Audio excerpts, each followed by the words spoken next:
Good evening, everyone, and welcome. My name is John Hancock. I live nearby on Deep Creek. I'm the founder of the West Plains Water Coalition and the president of the board. It's a delight to have you all here with us on the West Plains at the Hub. This place sort of feels like our clubhouse, and it's nice that we have such a good place to host gatherings of us. So it's an informal night of Get Acquainted. We always like to begin with just a little more about you. If this is your first coalition meeting, would you put your hand up, please? First timers? Yeah, it looks like about a dozen people.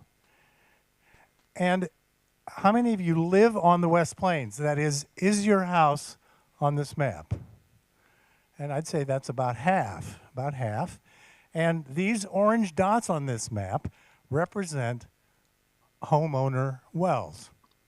So if you live on a well, drink well water, would you put your hand up, please? So that's about 3/4 of the audience. And have you had a PFAS test at your house? That's about 2/3, I would say. And if your PFAS test is in the clear, if it's clean, put your hand up, please. That's about 8, I'd say. And part of the mission is not just to scare people, but to help give assurance to those neighbors with clean water. We know there are some, and our efforts to make a map that differentiates between the areas of PFAS water and the clean water is a key part of the educational and fact-finding mission of the coalition. And we've got some important partners here from the State Department of Ecology. Would you just stand up, please? Their maps and their investigation of the airport has done a terrific job of helping us with the risk assessment in the neighborhood. And they're pushing Fairchild now to be able to come up with a more detailed heat map of the neighbors in the Fairchild zone. So if you live in that Fairchild zone and you get attention from Fairchild, would you put your hand up? Please. I'd say that's 1/4. Thank you. And if you have a PFAS filter at your house, would you put your hand up, please? Not very many. That's about 7. Thank you. That helps us all get acquainted. And the other part of getting acquainted is that questions are always an important part of our get-togethers. And Dr. Cordner will probably take the hard ones, and I'll take the easy ones. But there aren't any dumb questions, please. It's a complicated subject, and we know acquaintance with PFAS varies widely. It takes a long time to master this subject. I'm far from there, but no matter what you know or what you don't know, don't be shy about answering a question. And step up to the microphone, please, so we all get to hear your question. And we're going to be hosted at the microphone by a new VIP with us. That's Heather Strong. Heather, would you put your hand up, please? Heather is our very first part-time staff person. She's been hired with grant funds from Ecology. So she's going to help all of this run much more smoothly in the future. Thanks, Heather. One of our new projects that I hope you've gotten an email about is what we're calling a community PFAS survey.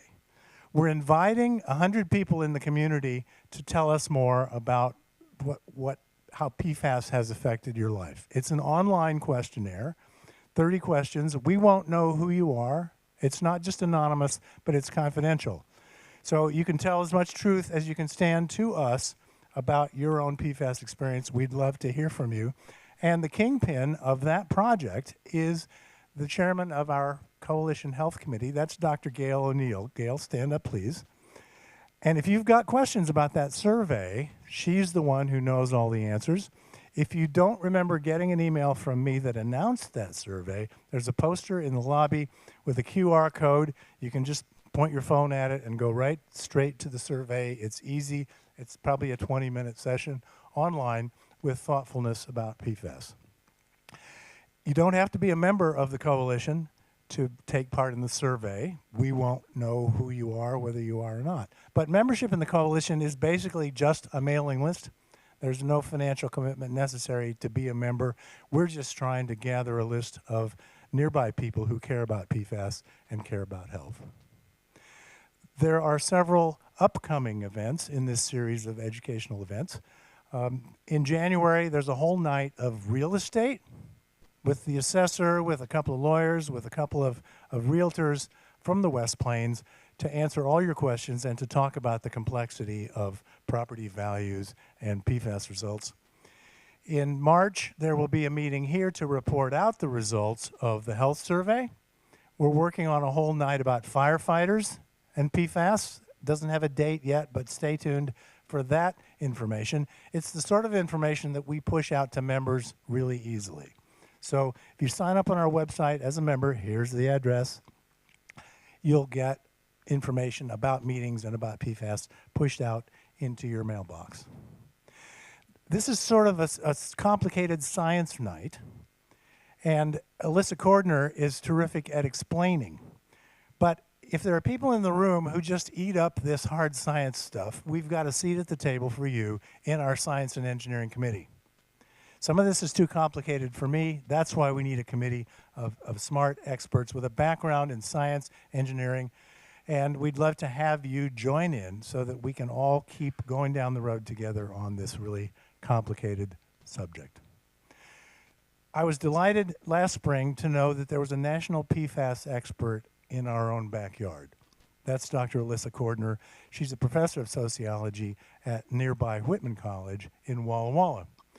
There's a national organization called the PFAS Project Lab. That's on the screen there. It's headquartered in Boston. She's the #2 person in this national network of all the experts about PFAS. She's been studying the subject for 10 years now and is way ahead of anybody I know on her mastery of what's going on with PFAS science and policy and politics and funding and all those issues, and that's the subject of her talk tonight. So please welcome, would you, Dr. Alissa Cordner, who's with us from Whitman College.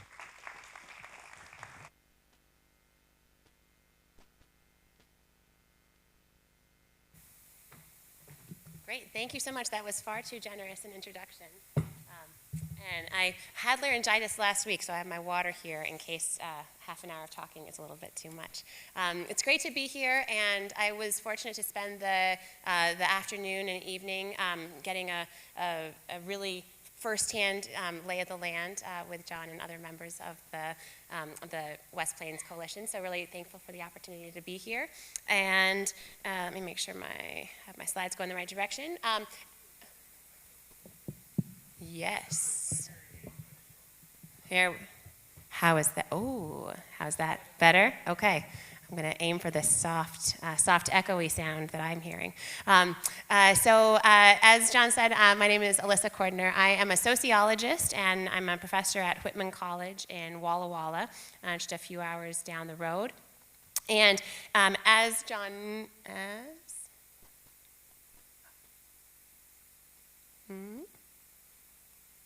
Am I supposed to point it in a particular direction? It is the arrow, correct?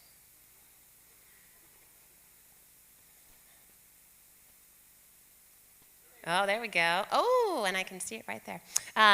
As John mentioned, I'm the co-director of the PFAS Project Lab. We are an interdisciplinary research organization, which is a fancy way of saying that we try to understand the issue of PFAS from all different perspectives. So I am trained as a social scientist. I am interested in how groups of people, from the very small to societies, how do people understand environmental uncertainty in some way? And when it comes to chemicals of concern like PFAS, uncertainty is pretty much inevitable to some degree. We know a lot about PFAS. We know a lot more than we did 10 years ago when I started studying this group of chemicals, but there are always more questions to be asked and answered. And there are social questions and questions about values that can't be answered just with a scientific research study. So the things that we do at the PFAS Project Lab, some of them are about the creation of new data, and I'll talk a little bit about some of the work that we have done within our own lab group. But a lot of what we do is also trying to take research and policy initiatives that are being done around the country and even around the world and make the information and the data actually accessible and useful to people on the ground who are trying to understand how PFAS are impacting their lives. So today, I'm going to talk about the work that we do at the PFAS Project Lab generally, and then I'm going to talk about 3 specific things related to what might be happening here in West Plains. I'm trying to put the contamination in context in a couple of different ways. I'll also share some research both from our lab and from other groups around the world who've been studying community experiences with PFAS. What do we know about how other impacted communities have dealt with PFAS contamination? And finally, I'll finish up with everyone's favorite topic, the election, and share a little bit about what we might be in for in terms of state and federal outcomes of the election. So as you all are aware, PFAS are a complicated set of environmental contaminants. Depending on how you define the class of PFAS, there might be 14 or 15,000 chemicals in this class, according to one EPA database. If you're looking at certain scientific models of understanding PFAS chemistry, there's one paper that says there are over 2 million PFAS chemicals. So we're talking about a really large group of chemistries. And crucially, what counts as a PFAS and which PFAS are seen as regulatory priorities, that is contested and debated between different stakeholders. But we are concerned about PFAS exposure from a lot of different exposure pathways, and I'll talk about drinking water in particular in just a moment. We care about PFAS being ubiquitous in our environment because they are associated with a broad range of health effects. In the words of Dr. Linda Birnbaum, who was the former director of the National Institute of Environmental Health Sciences and the National Toxicology Program, she talks about how PFAS are a class of chemicals that impact virtually every organ system in the human body. And so we have studies both in people, epidemiological studies, and studies in animals and laboratory environments that link PFAS with a broad range of health outcomes, including multiple types of cancer, thyroid impacts, liver impacts, immune function, and reproductive and developmental outcomes. This is a really broad field of study that I'm sure many of you are familiar with. Is not the focus of my research. Documenting the health impacts is not the focus of our work, but we care about PFAS exposure because of these broad health impacts. It matters that people are exposed to them because they have the potential to increase people's risk of these different health impacts. And as I'm sure you also are aware, PFAS are used in a lot of different consumer products, a lot of different industrial applications.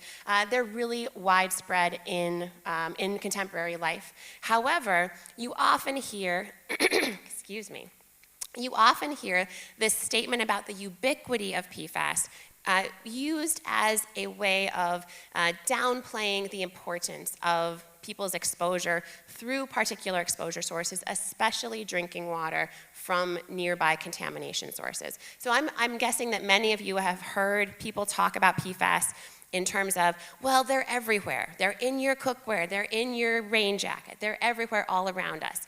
And sometimes that phrasing is used to downplay the severity of PFAS exposure.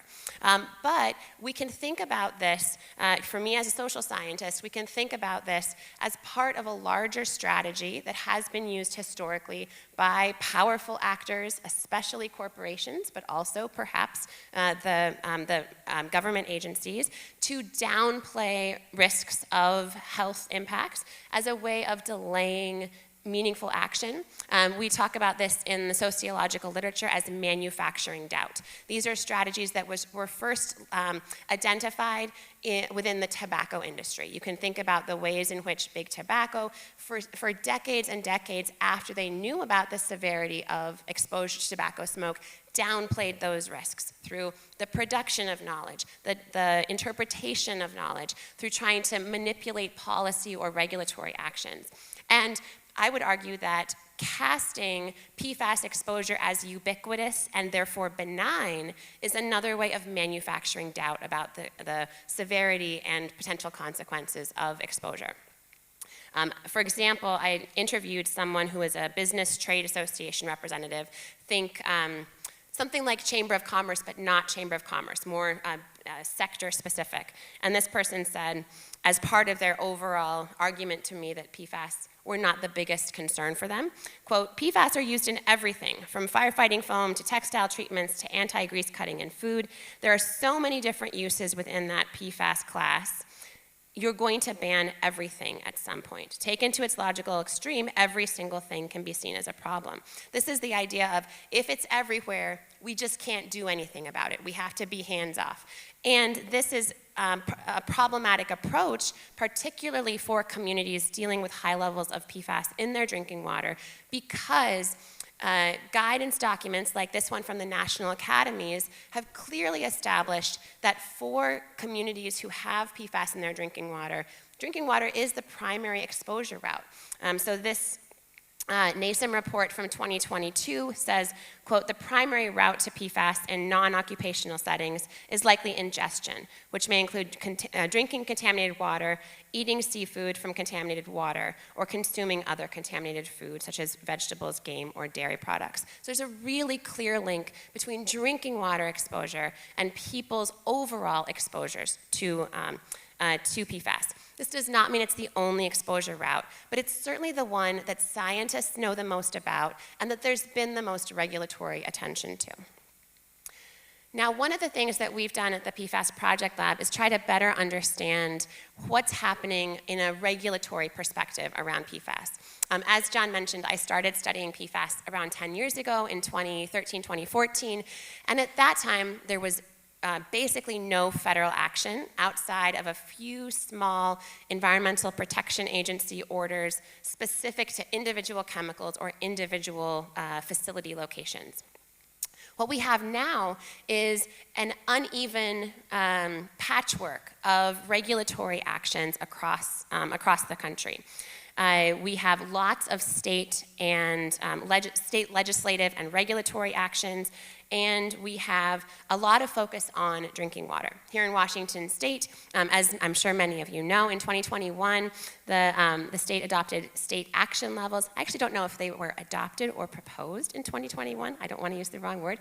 We have state action levels here in Washington for 5 different PFAS, and at the federal level, we have seen increasing action on PFAS in the last few years, so that now we have federal drinking water regulations that have been proposed and finalized and are now in an implementation phase. These levels, it's important to know for some things that I'll talk about a little bit later on, these levels were developed based on health research. So the EPA identified levels that should not lead to increased health risks over a lifetime of exposure. Then they take a bunch of additional factors into account, including technological capacity and economic impacts, and they identify a level that becomes the regulatory level for the entire country through the Safe Drinking Water Act. So these levels are designed already to be technologically feasible and economically feasible. Now these levels are, there's 6 different PFAS covered under these. There's standalone limits for PFOA and PFOS. Then there's also standalone levels, and then also a hazard index. They get very complicated, but it's important to note these numbers are pretty low. We're talking about 4 parts per trillion each for PFOA and PFOS, 10 parts per trillion for 3 other compounds, and then a hazard index based on sort of fractions of exposure to 4 different compounds. So these actions, combined with the listing of 2 PFAS under the Superfund Act, sort of sets a nationwide floor for for PFAS action at the federal level, which is really a positive movement towards protecting public health, not just in states like Washington that are doing a lot in terms of regulatory action, but across the country.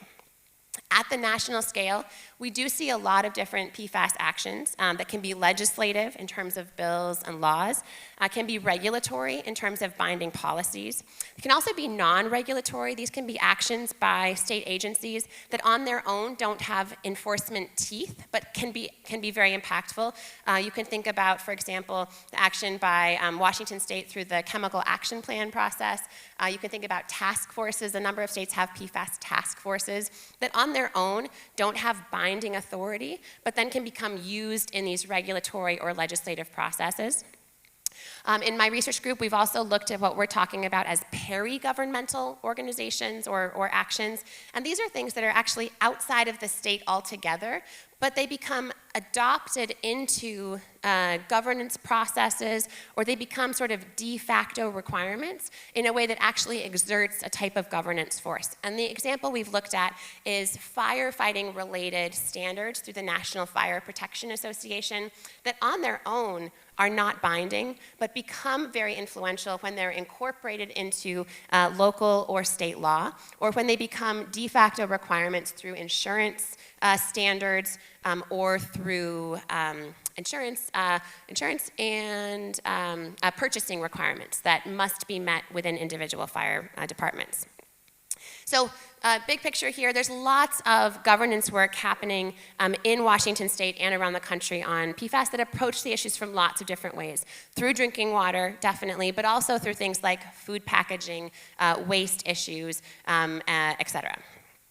So now I want to turn to putting the contamination here in West Plains in a little bit of a national context. Because one of the things that we have done at the PFAS Project Lab is identify contamination locations around the country. This is a map of our known and presumptive PFAS contamination sites. So this is a map that is publicly available. The data behind it is also available, so if you're interested, you can just email me, and I'm happy to share it with you. But one of the things we started doing back in 2016 was trying to track locations of PFAS contamination. Now, at this point, where we know contamination is in so many different places around the country, it's hard to believe that in 2016 we only had a dozen known sites. But that truly is where we were at that point in time. Now we have over 2,000, and we actually know of some places we need to look to fill in some gaps. This is a database that we've been maintaining, as I said, since 2016, and now has these over 2,000 sites. And for every individual site, you can track information both visually and in a sort of spreadsheet document. About the contamination locations, including things like what year was the contamination first either discovered in terms of testing or made public, levels of contamination at those sites, as well as things like what is the source of contamination. Now, this map does not include every single drinking water detection because our purpose here is to try and identify the actual sources. So, for example, we wouldn't have all the drinking water detections in this area, but we would have the Fairchild Air Force Base and the Spokane International Airport. As you can see in this next slide, as we have been fleshing out our database and the map of known contamination sites, we know that there are sources of contamination out there that are not yet identified. So here's a map from the Washington State Department of Health testing results map. And you can see that there certainly are detections near some of our known contamination sites, but there are lots of places around Washington State that are not near a source that we know is a source of contamination. Excuse me. That dry throat is catching up with me. And so what we know is that there are lots of gaps in testing, even in places like Washington that are testing their drinking water more systematically than some other parts of the country. If we look back to this map here, you'll see big gaps across a lot of the country. And these are places that just have not systematically tested to try to identify sources of contamination. And so what we developed in the PFAS Project Lab is what we call presumptive PFAS exposure. And this used recent regulatory actions by different states and the federal EPA, along with high-quality academic studies that had linked PFAS levels in the environment with known sources of contamination. And that led us to identify 3 categories of sites that we consider presumptive PFAS contamination sites. This means that if you don't have high-quality testing data, we suggest that you treat these locations as though they would be sources of PFAS contamination until you do that high-quality testing. So those categories are AFFF sites, as you are all very familiar, the places where fluorinated firefighting foams were discharged. If you don't have testing to say that there isn't PFAS there, you should proceed as though there is PFAS in those locations, we argue. We also identified 38 categories of industrial sites. These range from things like metal plating, textile finishing, wire and finish applications. There are certain categories of industrial applications that, based on regulatory actions or high-quality research, we think it's appropriate to consider them as presumptive sites of contamination. And finally, sites related to PFAS waste. This would include incinerators, biosolid or sludge application sites, wastewater treatment plants, et cetera. And so using these 3 types of sites, we were able to identify 57,000 locations across the US, 57,000 sites that we would suggest should be considered presumptive PFAS contamination sources. Again, this is in the absence of high-quality testing. And we're not saying that every single one of these sites is going to be a contamination site. But in the absence of testing systematically across the country, we argue it's appropriate to proceed as though these could be sites until you know otherwise. And here I just have a little zoom in on the Spokane region, and you'll see that there are quite a few more presumptive sites than we have as known sites here. So this is a way of situating the specific location and identification of contamination sources in Washington State or in any community. But we also are able to leverage all of the information we have in our known contamination site database, these over 2,000 sites, to say, what do we know about PFAS contamination across the country? And one of the things that we were able to do is ask, what types of sources are more likely to be linked to higher levels of contamination? And we separated out all of the sites across the country that were linked to AFFF, linked to the fluorinated firefighting foams that were used at Fairchild and Spokane International Airport. The next figure I'm going to put up looks real complicated, and it is, but just pay attention to the red circle or the red ellipse, and what you'll see here is that across our database, what we find is that sites whose contamination came from AFFF, came from the fluorinated firefighting foam, on average had levels of PFAS that were much higher than sites that didn't come from AFFF. Now, of course, there are individual sites in our database that might be a chemical manufacturing facility and have really high levels of measured contamination. And there probably are some AFFF sites that have really low levels of contamination. This is across all those 2,000 sites that we have in our database.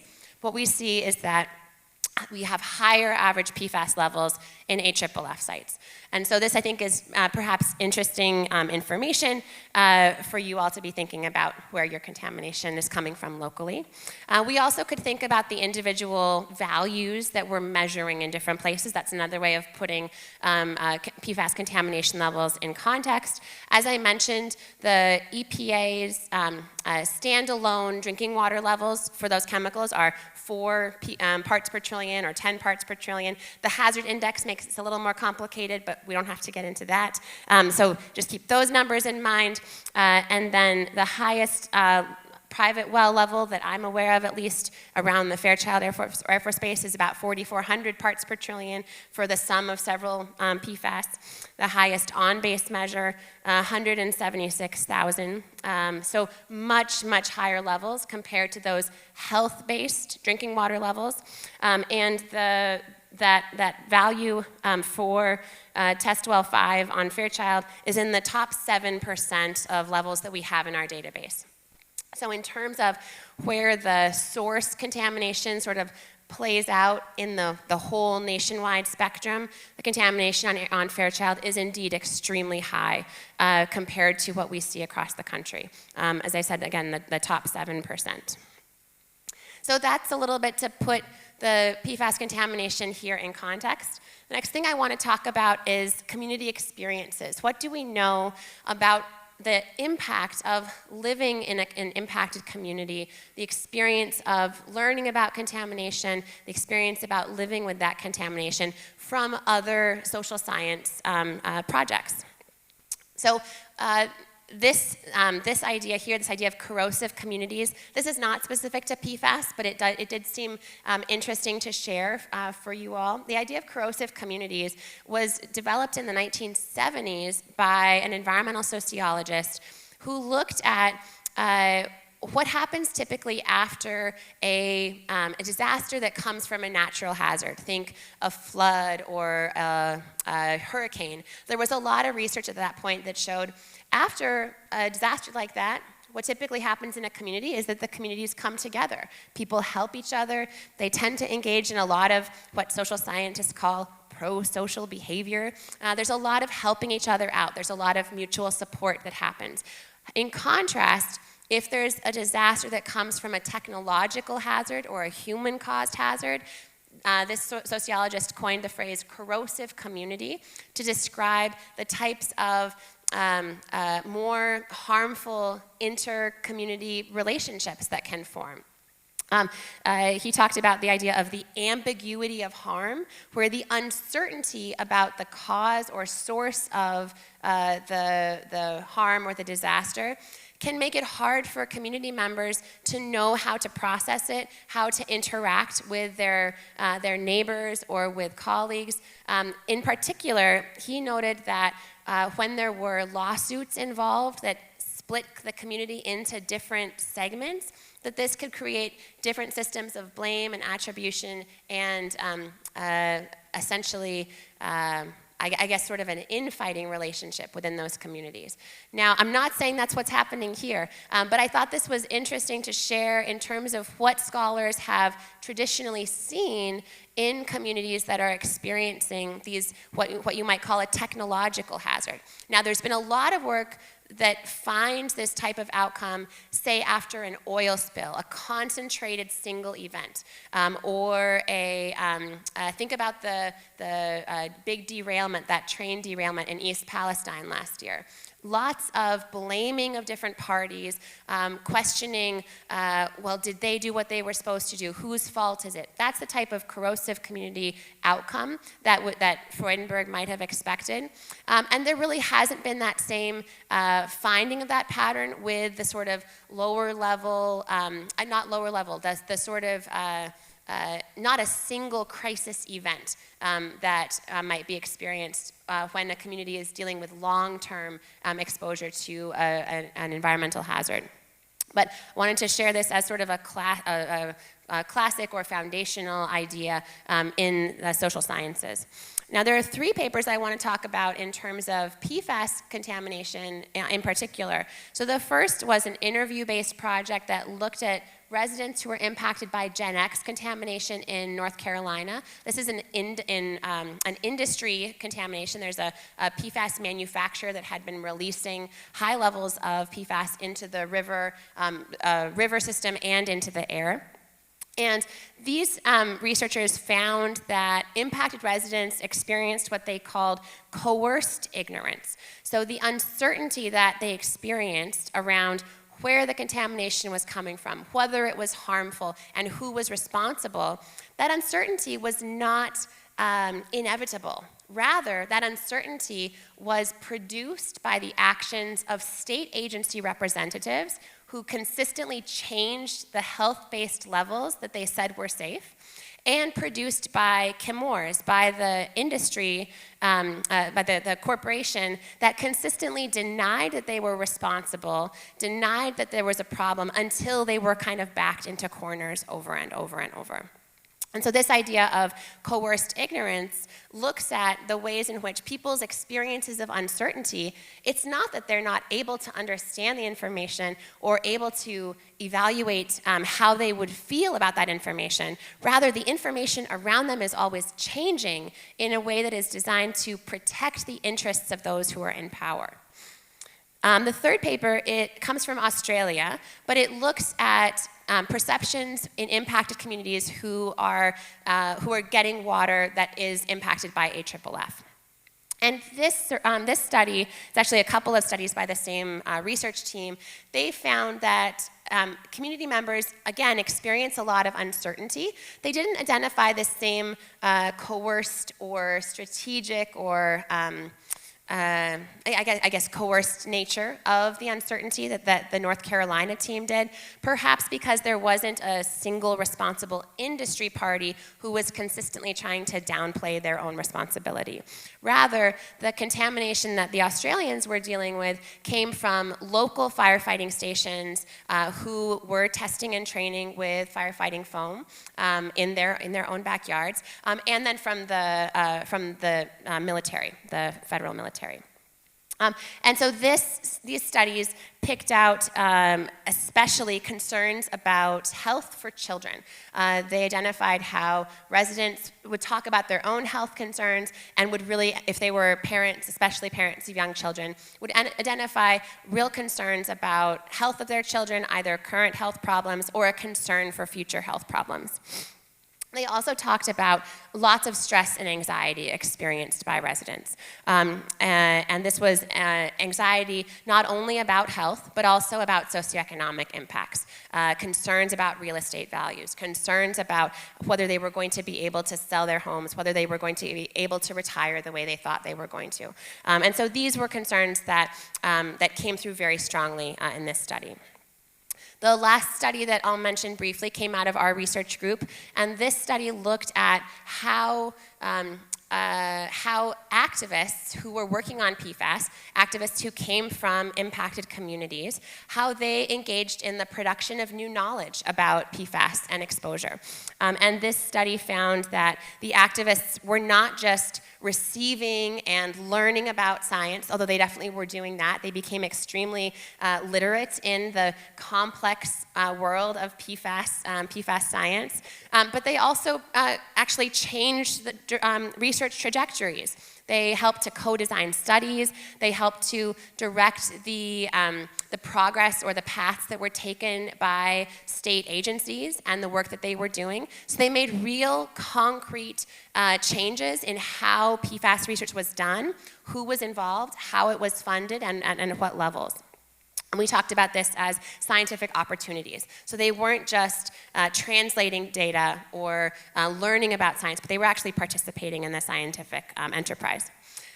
The last study I want to share a little bit about in terms of these community experiences this is a study that looks at the experiences of residents, especially people who are on sort of the equivalent of the RABs Resource Advisory Board.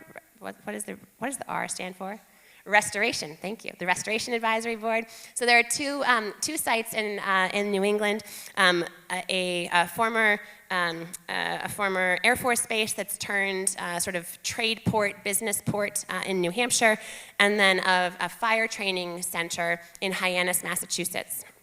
And the study looked at how individuals and communities responded to contamination and how families navigated concerns about health. Both of these communities were dealing with contamination from AFFF. And both of them had these community advisory boards. And what we found in this study, which I've just learned is going to be published, we just got the acceptance today, so that's exciting. We found some differences across these two sites. So the first was very different levels of activism or community involvement. The folks in Portsmouth at the Pease Air Force Base, they had a lot of community mobilization. The folks in Hyannis had much lower levels of community mobilization. Portsmouth, and in particular the population that was affiliated with the Pease Air Force Base, or the Pease Trade Port, I should say, was higher in socioeconomic status and had perhaps more resources and social capital. They had pre-existing connections to legislators and decision makers that might have made their activism a little bit easier. Whereas Hyannis is one of the lower income and higher minority population areas of Cape Cod, Massachusetts. They also had really different levels of access to research collaborations. So the Pease Air Force Base, the Pease Trade Port site became one of the sort of founding sites for a big multi-site comparison study, and that didn't happen in Hyannis. So they had different levels of access to outside scientific expertise. Additionally, the Portsmouth site, that was a Department of Defense site, whereas Hyannis was a municipal fire training facility, and there were really big differences in the resources that became available to those two communities. Hyannis had to essentially pay for their own drinking water treatment upgrades, whereas Portsmouth was able to access funds through the Department of Defense, although those funds, I think locals would say, were much too slow to come and not nearly enough. We did, however, see some similarities across the two sites. So first, both the New Hampshire and the Massachusetts sites saw real leadership from their state agencies in terms of state agency individuals mobilizing to provide assistance, and then also later on state agencies actually setting regulatory limits. We also saw the community impacting broader changes beyond just the state level. So both of those sites were connected to larger federal scale actions later on through their elected representatives or through work done to pass federal legislation. And both sites really pushed for more health-related information and guidance. And this is something that I have heard today multiple times, the idea that there really needs to be better information for healthcare practitioners, for doctors, for nurses, for public health departments, better information for those conversations, and better training provided to those groups of people. And so those were the things I wanted to share in terms of the social science context, and I'd be really curious in question and answer time if things about these prior studies ring true, what seems similar, and what things seem really off base. So the last thing I want to talk about is what we might expect out of the larger political context going forward. So first, at the state level, this is my opinion based on the 10 years I've been doing this work. I think Washington is a real leader, to be honest. There's really strong leadership from state agencies that have worked to set and enforce regulatory benchmarks. There's been real efforts to respond to communities. Not that this work is ever perfect or complete, but looking across the national scale, I do see a lot of leadership from state agencies. There are some really powerful there is at least one really powerful player at the national scale in terms of health and environmental work, and that's Toxic Free Future, which is over on the west side. They've done a lot of work, both individually as Toxic Free Future and working with some partner organizations to do things like pressure retailers to take change, to have purchasing or sort of retail restrictions on what types of products can be sold in stores. There's been a lot of work on federal chemicals policy through this organization, so real leadership from them. And then, of course, grassroots organizations here and in other communities around the state. If you look at Washington State in terms of legislation, first in the nation legislation on AFFF restrictions, first in the nation legislation on food packaging restrictions, a really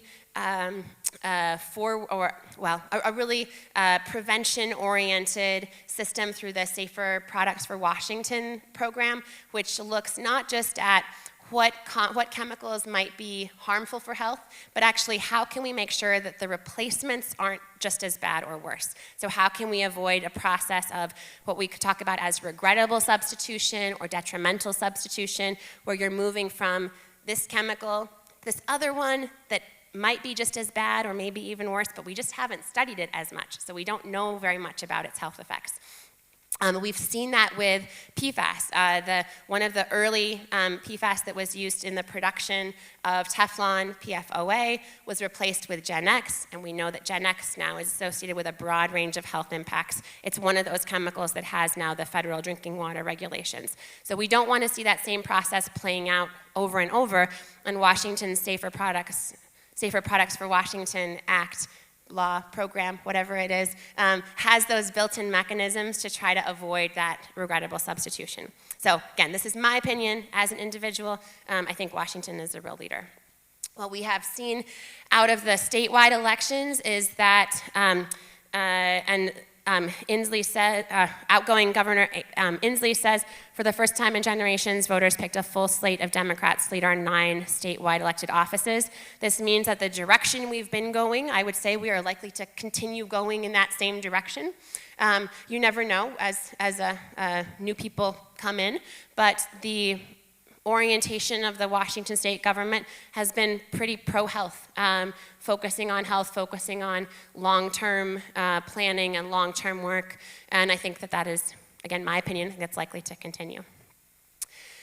One additional piece of Washington election news was the defeat of ballot measure 2117, which would have repealed the carbon cap and invest plan that we have. This is a bill that, or a program that has raised something like $2 billion with a B dollars, $2 billion over the last couple of years. And this money is designed to be fed back into climate-related work, transportation work. About 90% of the money that was allocated in 2023 went to transportation-related stuff, and about 9% went to ecology, at least from the documentation I could find. So lots of work around climate-related things, but there are lots of health and other environmental side effects of that work. And I think the defeat of this ballot measure also just reinforces that pro-health orientation of Washington as a state. And most recently, the Washington Department of Health announced that they're pursuing rulemaking that would essentially use the Washington state drinking water limits to sort of fill in the gap while we work towards implementation of the federal limits. So the federal limits are a little bit lower than Washington's limits, but they take 5 years to fully implement. So in that time, Washington has said we want to stick with Washington. We want to have Washington levels as a backstop. At least this is my understanding from some emailing with folks at DOH. We want to keep Washington levels as a backstop while we're waiting for full implementation of the federal MCLs. This, again, I think is a positive thing because it means that whatever ends up happening with the MCLs, we're going to have the Washington state SALs in place. Just going to get a little drink of water before I go on to the federal stuff.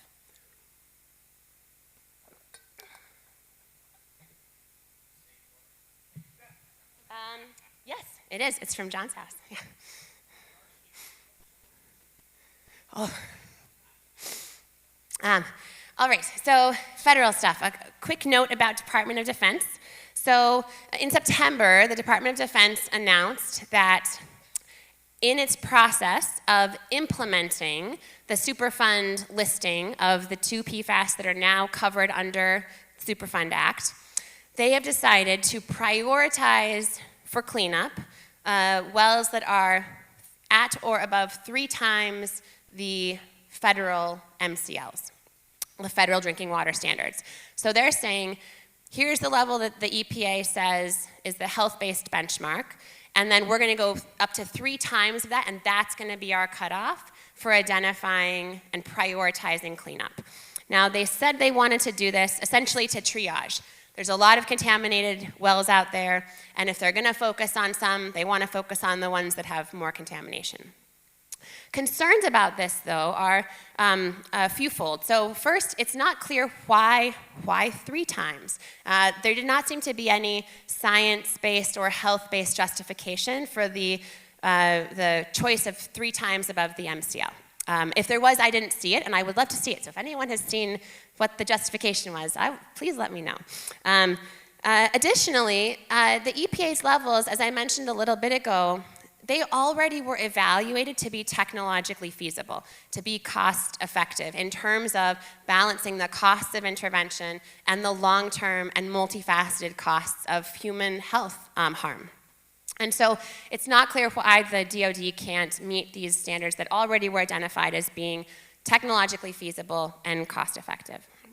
And then finally, it creates a really uneven playing field because you'll have, as I'm sure many of you are aware, here in your own backyard, there's, as I understand it, as from driving around today, there's a road that cuts in half or cuts into pieces the part of your community that is being treated as a Department of Defense cleanup site, and the part that's being treated as the airport or the ecology managed parts of the cleanup.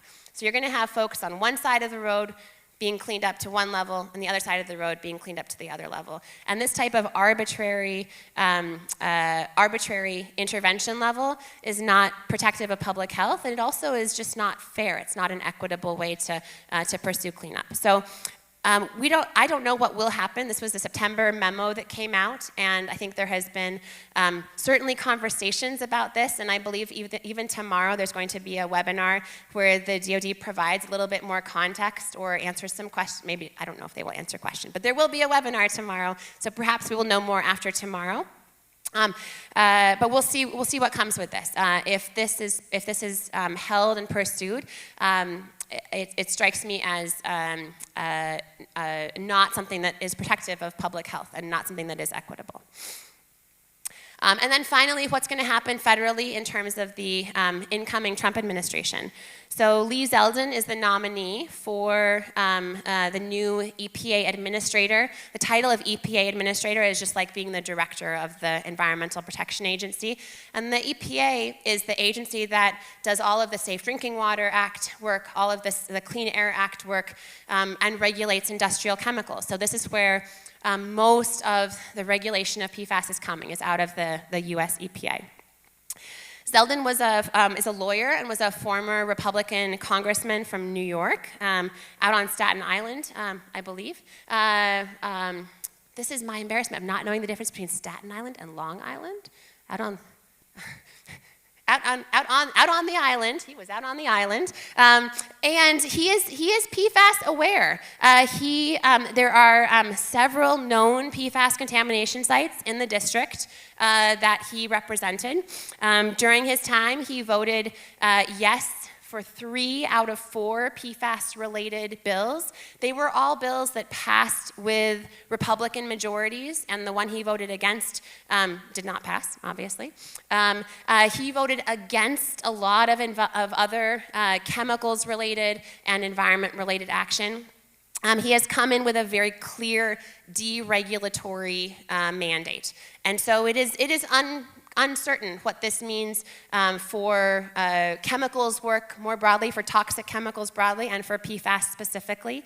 But that is what we know about Zeldin. Zeldin was, I think it is fair to say, he has been broadly characterized as a surprise pick for this post. He's not been a particularly vocal person on anything about the environment, except for the need to reduce regulatory burdens. And so we'll see what comes out of the Zeldin EPA. And out of the Trump administration more generally, what we saw in the first term was very, very little action on PFAS. My research group is actually working on a timeline of PFAS-related activities, and there's a lot of work up until 2016, and then the only things we can find between 2016 and 2020 that have any sort of regulatory teeth are draft documents for 2 health assessments. There's there was the release of a PFAS roadmap document, which is sort of laying out ideas for PFAS action, but there was very little done that had any sort of binding power. And I think it is fair to say that the first Trump administration was characterized by an overall deregulatory approach to environmental issues. And so what might we expect going forward? We should expect this overall deregulatory approach. We might also expect a lot of work to reinforce and support mining and drilling for oil and natural gas. All of those things use a lot of PFAS. And so we might expect more interventions there. We might expect a revisiting of the listing of the PFAS on the Superfund Act. This has been identified as a priority for Project 2025's blueprint for the EPA.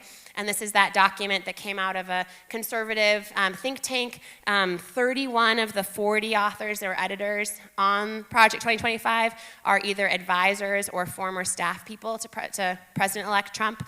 There's a clear link between at least the persons who were involved in that project, and one of their priorities is to revisit the designation of PFOA and PFOS on the Superfund Act. This, again, is just my opinion. I would not be surprised if we see a revisiting of the federal drinking water limits. These limits are being contested in federal court through multiple lawsuits from chemicals manufacturers and from associations of drinking water providers because of their cost. And as that contestation plays out in court, I could imagine a situation where the new Trump EPA does not intervene on behalf of those levels, and they are either sent back to the EPA or increased dramatically.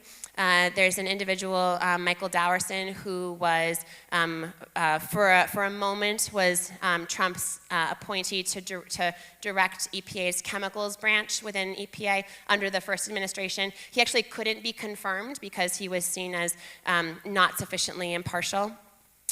And was extremely close to some chemical manufacturers. And he has a group now that is putting forward an idea of 100 parts per trillion as a drinking water standard. 100 parts per trillion, 25 times higher than the current federal level.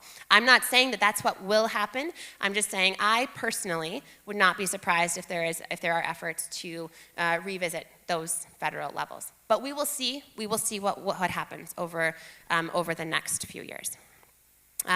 Finally, I wanted to finish up with ideas about what has created all of the changes around PFAS that I've seen over the last 10 years working on this issue. And so where we're at today, oh, my animations are in really funny orders. This is not what I intended. Let's see what happens next. Oh, okay, there we go. So today, what I see is that there is a tremendous amount of progress in pretty much every area when it comes to PFAS. I talk to people on, just in random social encounters who know what forever chemicals are. Maybe they don't know what they are, but at least they've heard that term, right? They've read an article, or they've seen a U.S. News and World Report report about something, or they've seen a map, or they've heard about a particular community. There is infinitely more general public awareness than there was 10 years ago.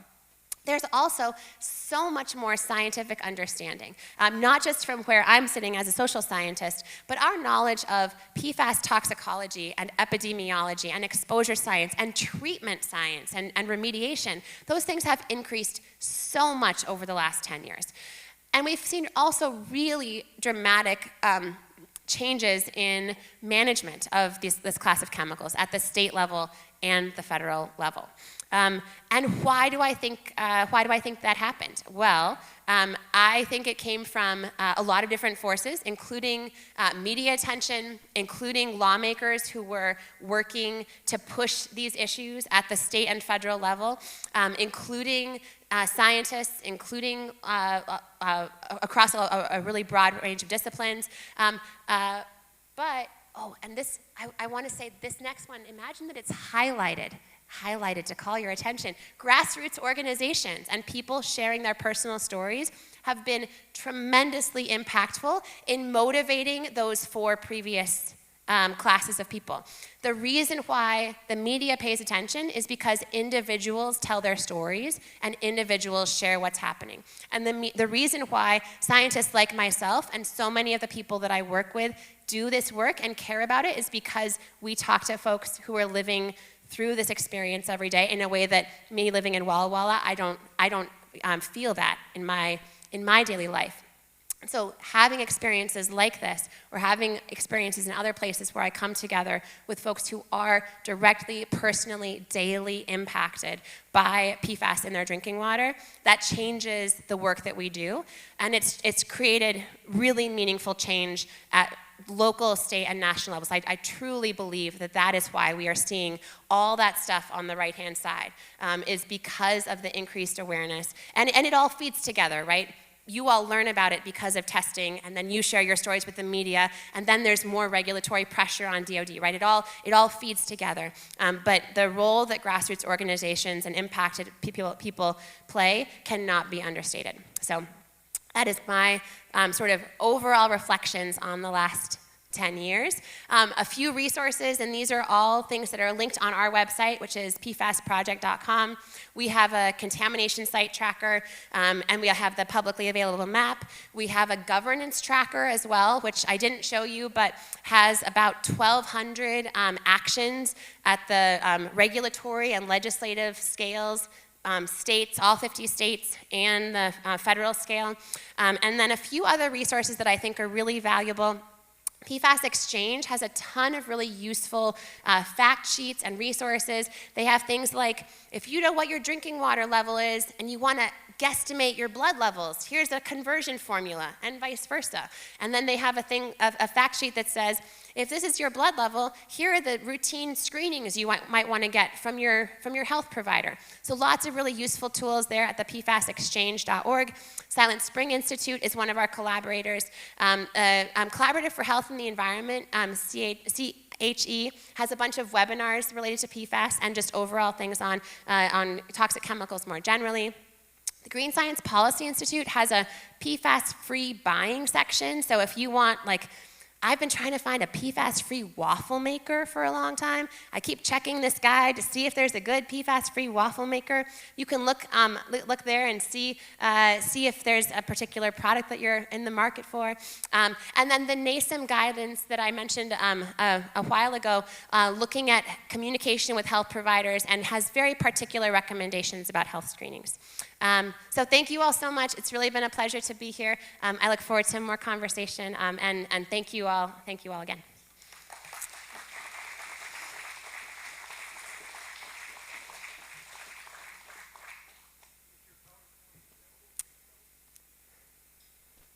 On our website, westplainswater.org, you'll find it.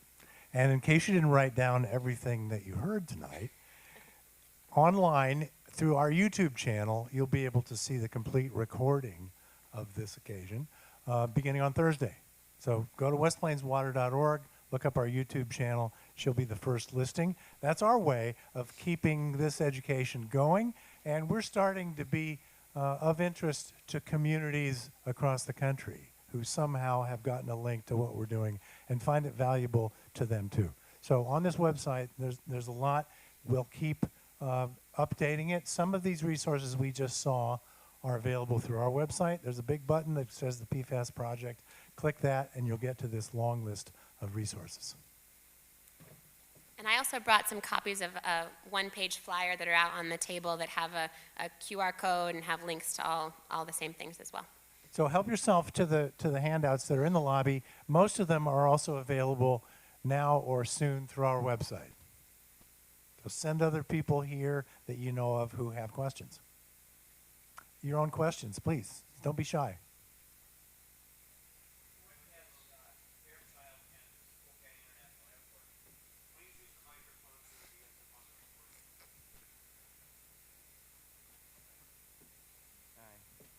I'm kind of wondering what Fairchild and Spokane International has changed to clean their planes. Is that another PFAS, or is it something that is not a forever chemical? Okay, on this one? The cleaning agents like TCE that he says are used to clean the planes, that's a different source of chemical. That's a different chemical than AFFF. The firefighting foam is designed to prevent jet fuel from burning. And so it's two different kinds of chemical at Fairchild, and there are 60 total spills. at Fairchild, not just PFAS, not just TCE, but a whole range of other chemical spills, and it's state ecology that's been in the lead on most of those cleanups.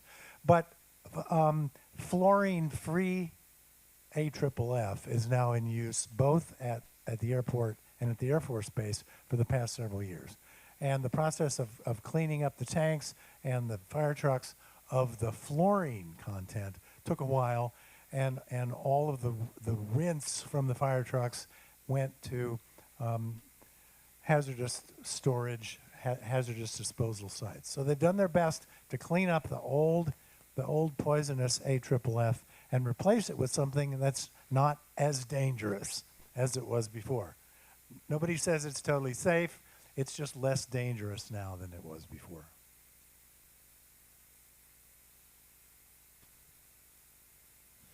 I've got two quick questions. The first one is, can you tell me how the FDA is addressing PFAS in food? I can at least give a partial answer. So there are a couple of ways that FDA approaches PFAS. One is through food testing. So for the past, I don't know how many rounds, the FDA does what they call a market basket test. Well, they'll buy, a pound of butter and a gallon of milk and et cetera, and they'll do overall testing for PFAS and for other things. They've included PFAS in those tests for a while. I don't know exactly how long. And in general, they have not found extremely high levels of PFAS.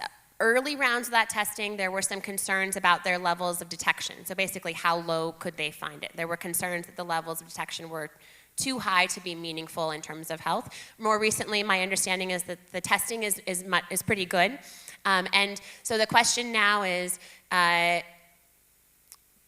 in the food supply might be more place concentrated than could be picked up in a nationwide market basket survey. The other place we see food testing is in some of those place-based assessments of fish and seafood, and in waters that have high levels of PFAS, you find I would say concerningly high levels of PFAS in fish and other water-based food, whether it's shellfish or et cetera, marine mammals.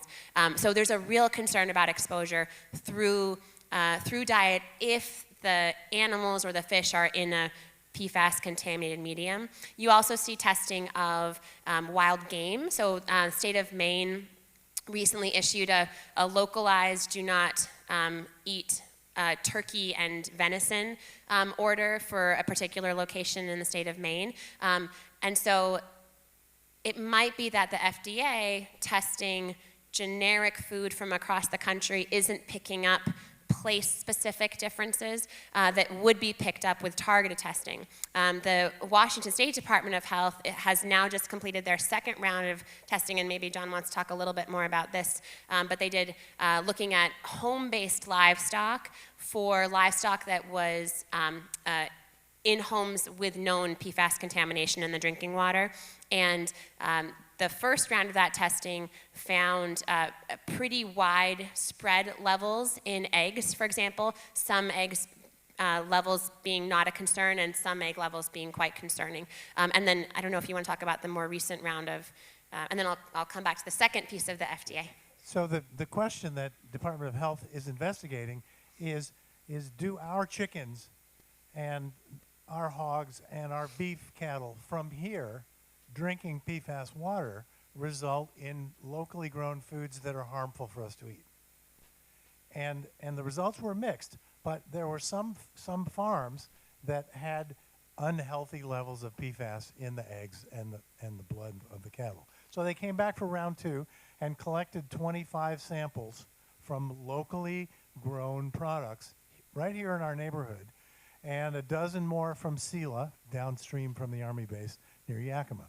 And so they're in the process now of testing more and more local samples in our own food chain. So we who drink contaminated water here and feed it to animals that we eat may be getting a double dose of harm to us. But they're trying to just settle the facts of the matter with an ever larger growing research project. And that fits into what Alissa said about the growing fact-finding based on local communities, not just laboratory science, but actual testing of real people like us in neighborhoods like ours. And then the second place we see action by the FDA is around food packaging. The FDA manages food packaging requirements, and they took some action in actually 2016 to restrict the use of certain PFAS in food packaging. I think that it is fair to say that they have been slow to respond since then. However, in Washington State, food packaging is covered by an alternatives assessment-driven program, and so my understanding is that food packaging, if you're buying it in Washington State, should have a preferable health profile compared to what it might have been like 10 years ago. My last question revolves around those individuals that have been exposed, highly exposed to PFAS, like in their wells. I read that there is a cholesterol drug called cholestyramine, and it can remove upwards of 60% of PFAS from those individuals' bloodstream. And I don't know if that's really true or if you've read anything about that. So this is not my area of research, but I have heard a lot of conversations about cholestyramine. My understanding, I haven't heard the 60%. That's definitely higher than what I've heard.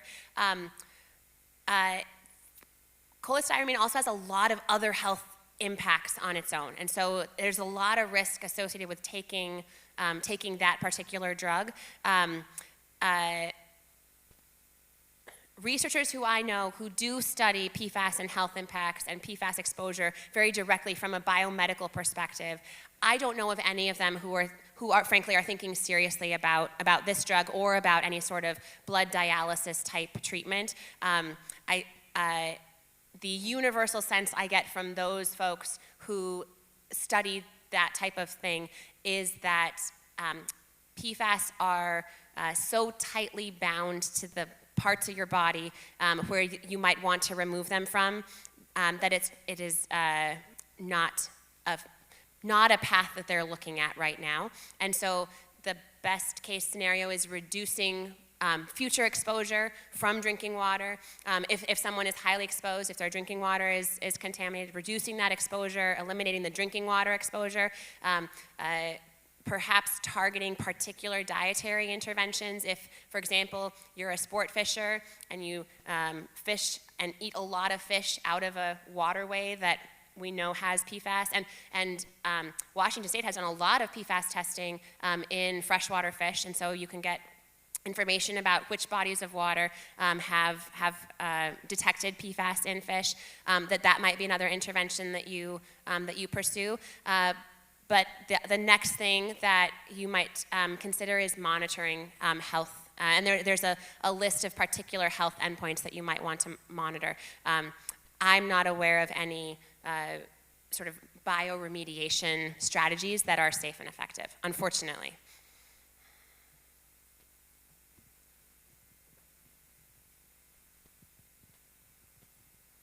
Thank you. I'm wondering how dangerous it can be from being stored.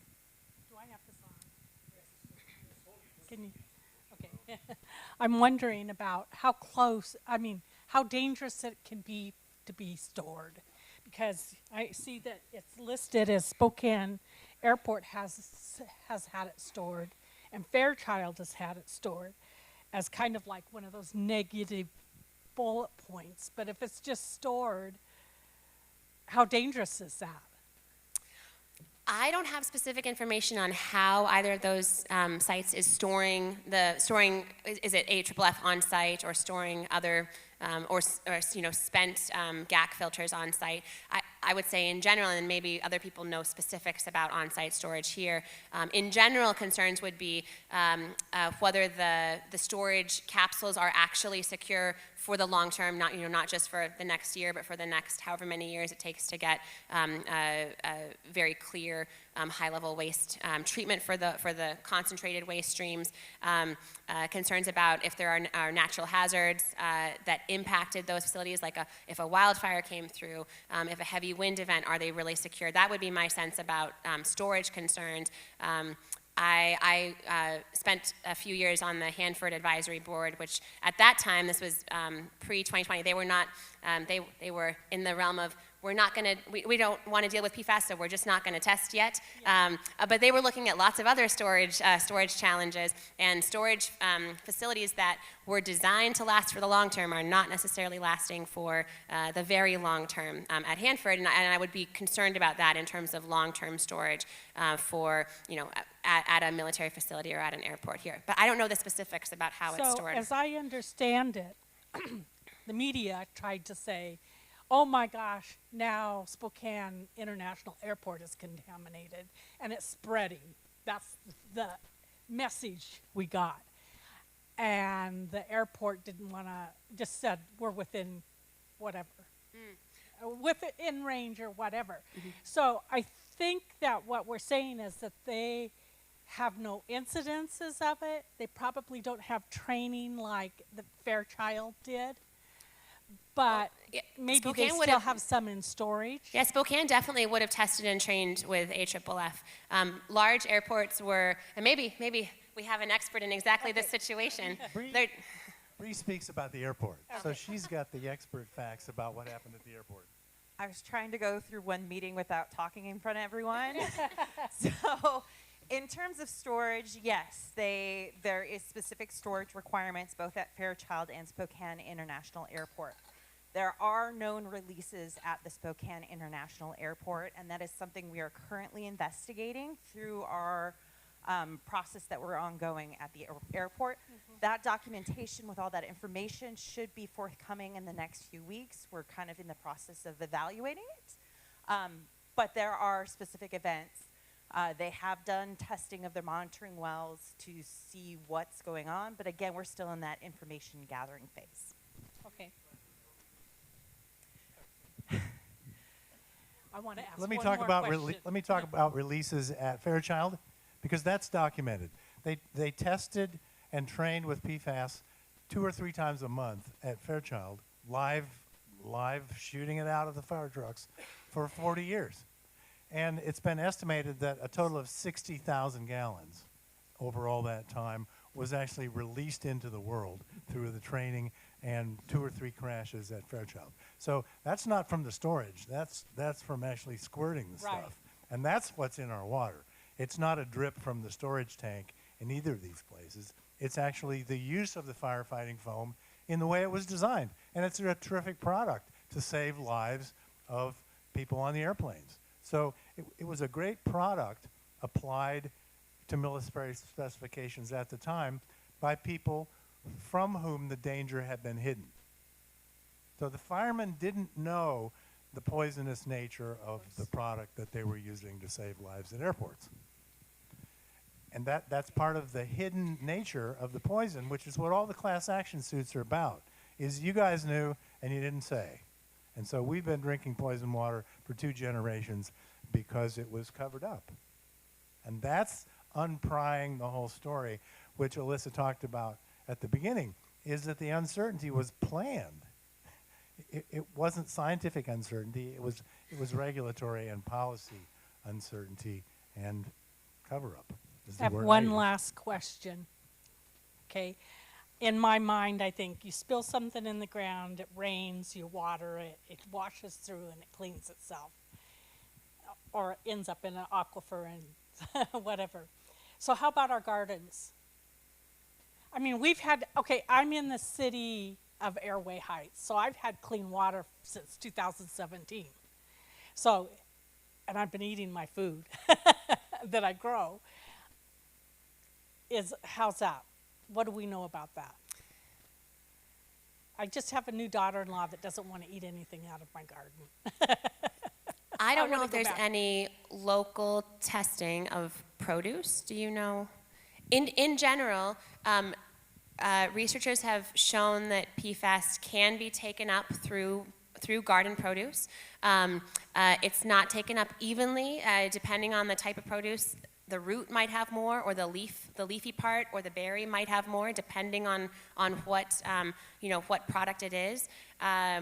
PFAS can also stay in soil for a while, and so levels in soil, even if the water now is below health-based thresholds, we don't know about the levels in soil. I think this is an area where there is a lot of uncertainty still.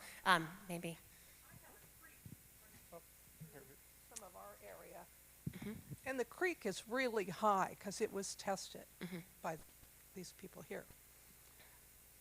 And in my talking to people about water, they're saying that some plants do fine and some you can't eat at all. So it's really, you have to take knowledge in hand and really look at this if you have a garden. In my area, in my neighborhood, I have neighbors that have chickens and pigs and other animals, and they can't eat their eggs and they can't butcher their pigs. So, I know down below my house is a mystic fountain, a sacred old Indian mystic fountain. It's contaminated as well.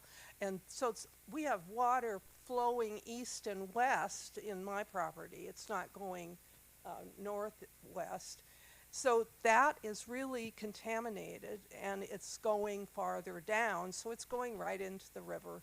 So, we really have to take this in. One of the things that I have a question about is the health of the people before, like, say at 2000 in this area, and the health of the people now. How many deaths and of related illnesses to this, and how many deaths now in related deaths? Because this is really the profound question, is how many people have really died?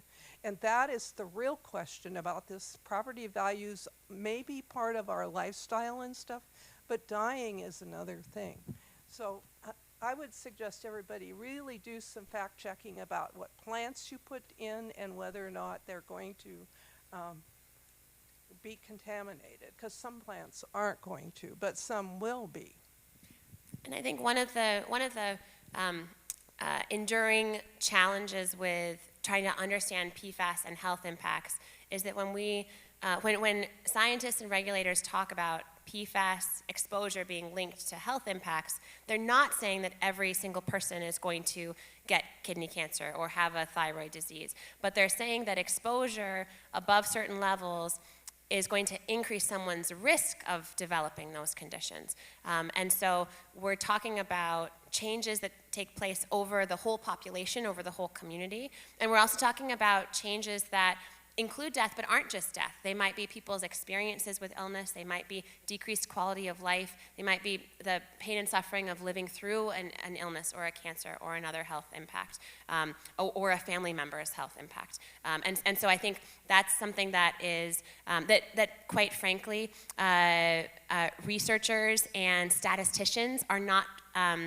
are really challenged to figure out because of some of the ways in which quantitative science wants to find things in a very particular way. I do think that the health survey that is being distributed, or the broad PFAS survey, which includes some things about health that's being distributed by the coalition right now, is a really excellent first step to try to understand people's experiences locally, including understanding about PFAS, but also including some of these health impacts, because it is really hard to identify what changes are happening within a community when health records are kept private, cancer registries are scaled up to the zip code or county level. You really can't understand, when my house has 100 parts per trillion and my neighbor has 10 parts per trillion, there's a different exposure there, and how do you account for that risk when we both live in the same county or we both live in the same zip code? So starting with the really local community-driven health survey is something that I think everybody who is living in the area could do to participate in some of that health gathering, and it sets sort of that first the first step in trying to really understand what is happening locally.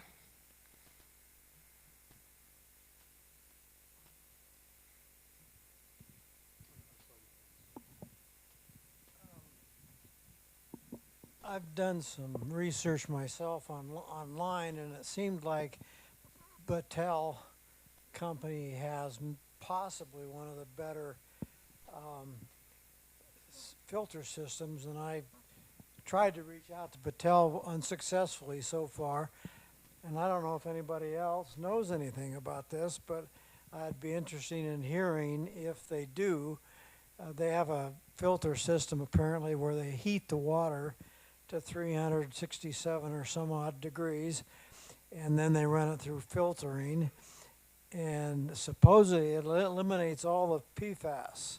I don't know what else it does, but that's what I've been able to glean online. Does anybody else know anything about that?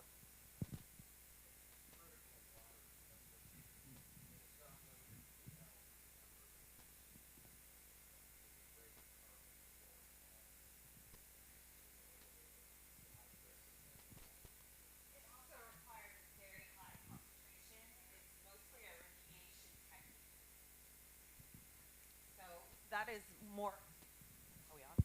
I guess we are a little bit, but it is a remediation technique. So it takes higher concentrations. It's not something that can be put in a residential setting because it does require some technicians to run and make sure that, well, when you heat up water, you don't want it to explode. So there are some safety concerns, and so for something larger systems, that might be more applicable, but they also need that higher concentration as well.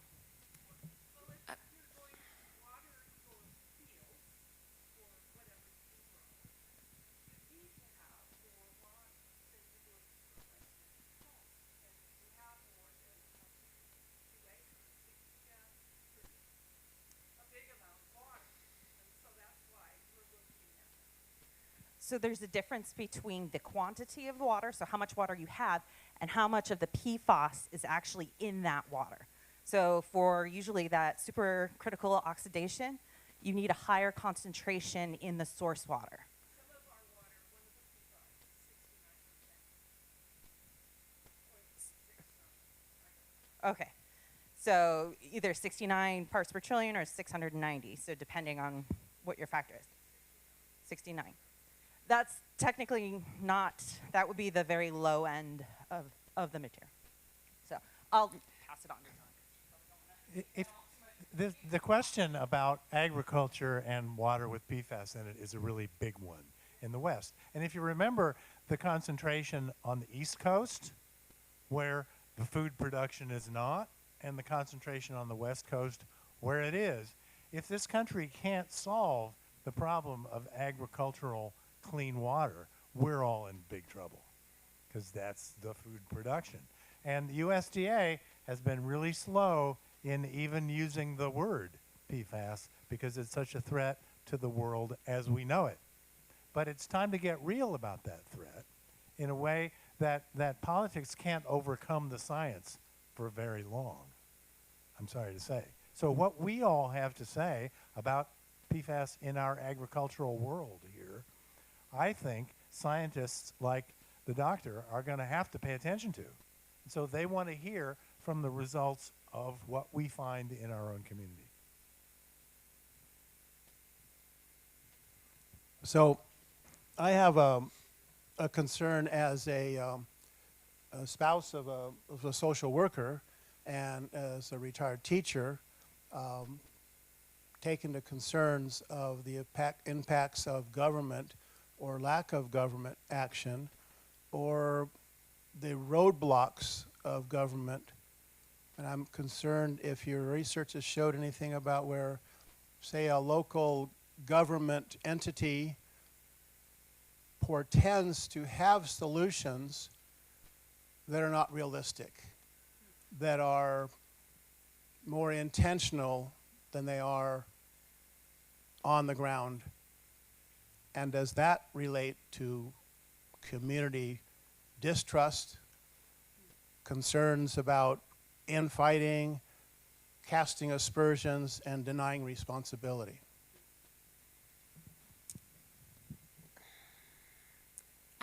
I can't think of any Washington-specific examples, but there certainly are examples from other parts of the country of either state agencies really deferring to a company and sort of taking the company's word about the contamination that happened in North Carolina with North Carolina DHHS early on in the discovery of the Gen X contamination, which came from, so Chemours was a spin-off of DuPont.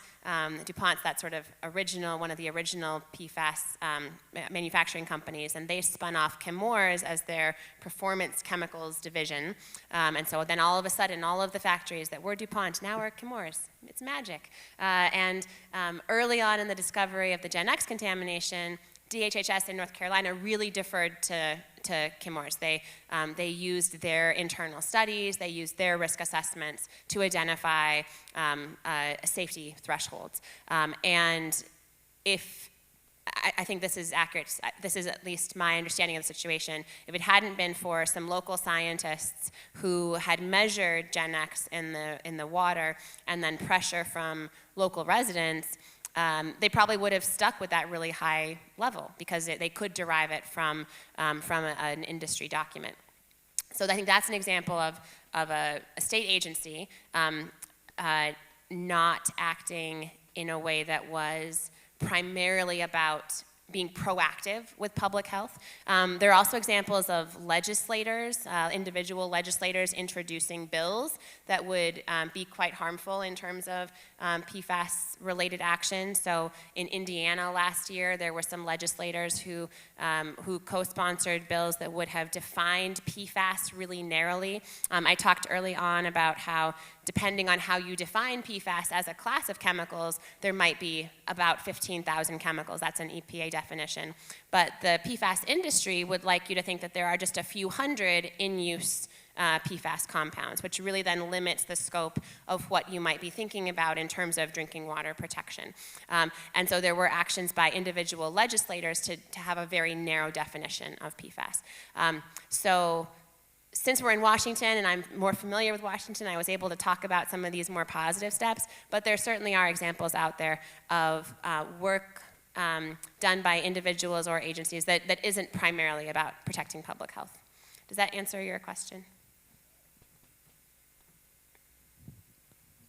To be a little more local, does your research drill down to more local leadership, city, county, regional coalitions of agencies, not in terms of accepting responsibility, working with groups such as the Water Coalition, or those agencies seeming to think that there's a problem but have no realistic solution, whether it's financing, funding sources, or maybe just not wanting to spend taxpayer money.